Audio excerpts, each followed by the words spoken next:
If God does not exist, then everything is permissible. Happy families are all alike. Every unhappy family is unhappy in its own way. The famous lines of the Russian writers' novels of the 19th century. The extraordinary cultural explosion in the 19th century Russia can be defined in one literary genre, the novel. Pushkin, Lermontov, Gogol, Turgenev, Dostoevsky and Tolstoy gave rise to a series of unique masterpieces, capable of arousing fiery discussions among the readers of the time and questioning the conscience of today's man. The 19th century in Russia was an era of exceptional intellectual efflorescence, perhaps comparable only to the Italian Renaissance. Various reasons of both a cultural and social nature contributed to the central role literature and writers acquired in the 19th century Russia.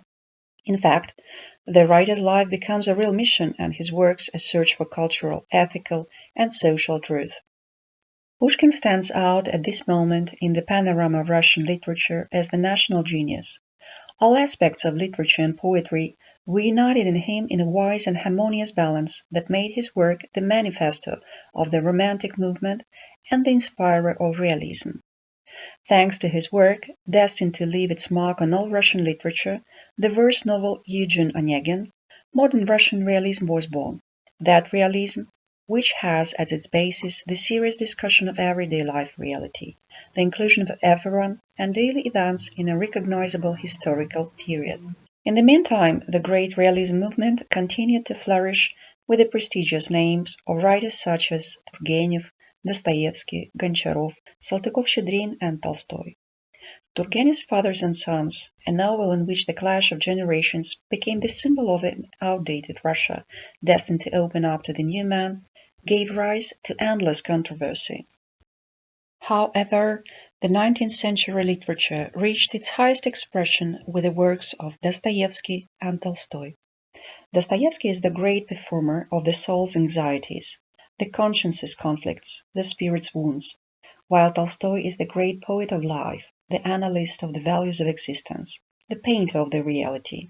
Having started writing about social issues after undergoing a profound religious crisis and under the impulse of a strong tendency to self-exploration, Dostoevsky switched essentially to the ethical psychological analysis of the essence of his characters, what made him a predecessor of the modern European novel.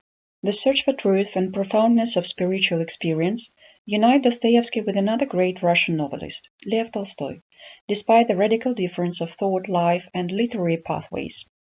Tolstoy, immersed in the problems of his epoch, considered them from an ethical, psychological, or historical perspective.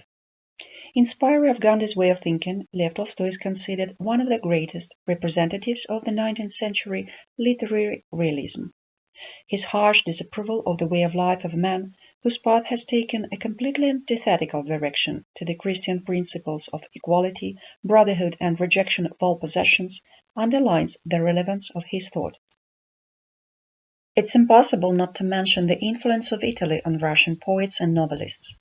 Throughout the 19th century, Italy became the sole country of Russian writers and poets, of their fleeting journeys, such as those of Chekhov, who went to Wonderland 3 times, always making a stop in the beautiful city of Venice, or the long vacations of Gorky in Capri and Sorrento, or Gogol in Rome. In Piazza Pitti in Florence, you can come across the house where Dostoevsky wrote his novel The Idiot, while in Venice you can retrace the steps of the poet Brodsky, who dedicated his essay Watermark to Venice. Longing for Italy and mal d'Italie, desire and nostalgia, whether it was a yearning to visit or a longing to return, Italy became the destination of burning feelings that pervaded the souls and pages of Russian writers. Yet why is the 19th century called the Golden Age? The 19th century was a tipping point for the Russian people. The Great Patriotic War, the Decembrist Revolt, serfdom, and the reform that led to its abolition were all events that changed public consciousness and determined the further development of Russian culture. Yet why is the 19th century so often referred to as the Golden Age in Russian history? The answer to the question is obvious. The 19th century is the greatest period in Russian history, the era of the expansion of science, music, painting, theater, and literature. The achievements of brilliant representatives of Russian spiritual culture of this period have become the property of world art. The Golden Age refers mainly to Russian literature of the 19th century, which left a valuable artistic heritage and contributed to the spiritual development of the Russian people.